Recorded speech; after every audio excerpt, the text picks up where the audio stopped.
Let's talk about Israel, and it's going to survive without the additional supplemental funds. They have arms supplies. They've got stock loads. But Ukraine, in the judgment of most of the people I talked to in Europe this week, will not, if they don't get the help. The specific weapons the U.S. has, the Patriots air defenses, the long-range missiles. I was in Munich, as you saw, traveling with this bipartisan congressional delegation. It was clear there is broad support for Ukraine, bipartisan majorities on both floors, if it could get to the House floor. They seem to feel, in talking to Hakeem Jeffries and others, but they're in the minority, that there are ways to work around the speaker, give him some political cover, perhaps, from his MAGA opponents. Can you figure this one out? It's going to be a challenge. You're certainly right that these two countries, Israel and Ukraine, are in very different places right now. In fact, in terms of Israel, there's a lot of tension right now between the West Wing and how Prime Minister Netanyahu is conducting that war, and all eyes are on what happens in Rafah in the coming days. But setting that aside for now, for the matter of Ukraine, I have heard, as you, there was certainly some optimism out of Munich, but that we need to keep in mind that's a pretty self-selective group there. People who attended that conference, for the most part, are people inclined to help Ukraine. I think it is also true that a majority of both parties do want to help. And though not a given, there is a sense that if the bill was taken to the floor for a vote, it would pass. But the issue is, will Speaker Johnson do so? To this point, he's saying no. He's saying absolutely not, that he feels he's leaning on the idea that more needs to be done for border security, when, of course, it was Republicans who killed the border security bill in the first place that was tied with the Ukraine aid. There's the discharge petition, which is sort of a difficult and complex way to get around the speaker. I think Leader Jeffries has been considering that. It does feel like all options are on the table because, as we know, Andrea, Kyiv is running out of time and they're running out of ammunition. Russia won a battle over the weekend, their first victory there in nearly a year. There's a sense that Putin truly has momentum. And now, after Alexei Navalny's death, as the vice president spoke about, echoing what we heard from President Biden in recent days as well, saying this is what Putin does. He reigns by terror. He kills people of other nations and he kills his own citizens. And the only way to stop him is to help Ukraine, and urging these lawmakers to pass that supplemental. And, Admiral, we're approaching the 2-year mark of this full-scale Russian invasion. Last year at Munich, there were celebrations. It looked as though Russia was on its back heels. Russia has suffered grievously, 360,000 plus casualties. They've lost, hundreds of tanks, armored vehicles. But right now, it feels like an inflection point, because this is the first big retreat, this weekend. And they say that they are running out of ammo. Their troops have good morale, better morale than the Russians, but they're in these trenches. And Zelensky told the congressional delegation that these troops are in their trenches, on their cell phones, in the mud, without ammo, rationing their ammo, tracking the stalemate on the Hill, on the house, in getting them the aid that they need.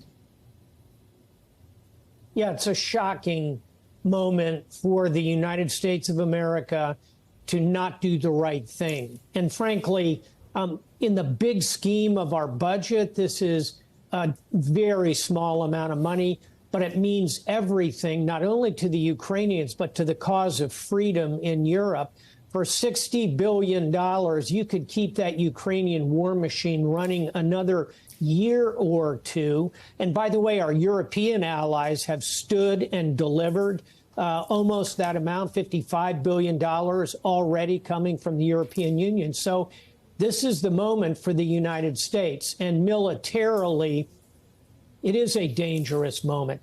I think the Ukrainians will hold, but if we can't provide them the means to do so, not only the artillery, but the long-range ATACMS, which could be used to strike behind the Russian lines, that may be the most important thing that we could do to blunt their advance. And then finally, Andrea, don't forget about the civilians in Ukraine. The reason Putin hasn't pounded that country into dust the way he did in Syria is because of air defense weapons from the West. That's another shortfall that is coming due very rapidly. So it's artillery, it's long-range missiles to reach Crimea, it's air defense weapons to protect the civilians. Now is the moment. Any sensible observer would be calling on the U.S. Congress to do whatever is needed to get this aid to Ukraine. And Ambassador Art, I haven't seen you, so condolences to you. The loss of Alexei Navalny, it was a personal loss. You're a good friend, friends with the family. And it was quite an electrifying moment when his wife just, within hours of this terrible announcement, shocking announcement, came out on the stage in Munich and, galvanized the whole conference. Now, today she was on his YouTube channel and indicating she's ready to take the torch and continue his work. Talk to me about the significance of that. Well, it's obviously the thing she has to do. I saw her the day before her husband was killed in Munich. I was there with you, Andrea, when she spoke to the group. It was electrifying. You saw how strong she is. She's the obvious candidate to lead this charge. But if she were on this show with us right now, you know what she would be talking about? She'd be talking about what you all just were talking about, this aid bill to Ukraine. Putin is a killer. Putin killed her husband, and every day he is killing people on the Ukrainian battlefield. And if we want to stop that, if we want to fight evil, that's the word she would use, you have to do something, and it's hard for her. She doesn't know what to do, but members of Congress have something right in front of them that they can do. It's right there. They can help stop the killing of Putin's war machine. And I, too, met with members of Congress in Munich. And again, they are self-selected, like Jonathan said. But this is a moment, this is a historic moment. If they don't pass this, historians will write about them like the American firsters in 1940, who said, oh, aid to Great Britain won't matter. This is not our war. They look very bad in retrospect in that position. And I think they have to take the initiative now. And I have one concrete solution, Andrea. I'm going to reveal it here on your show right now. They need cover, just like you said. Speaker Johnson needs some cover. He just can't roll over. Here's an idea. There's something called the Repo Act that is passed out with overwhelming majorities from both the Senate and the Houses. It basically takes the frozen Russian assets that we have and it gives it to the Ukrainians. Sponsored by Senator Risch, Republican, and Congressman McCall, Republican in the House. Marry that to this bill. And then Speaker Johnson can say to the people sitting behind Jonathan, where he is right now, I know them, they're not all thrilled about this. There's a debate within the Biden administration as to whether this is a good idea. I think it's the right idea. Put them together, and then Speaker Johnson and his colleagues can say, we forced the Biden administration to give over these billions of dollars of Russian assets. It's a win-win, and it's right before them. They could do it right now. And in fact, I was going to ask you about that because I was talking to Senator Sheldon Whitehouse, and he was suggesting that very thing. So were Republicans. Lindsey Graham would go a step farther, and I think so would Whitehouse. I talked to him about this, designated Russia as a state sponsor of terror.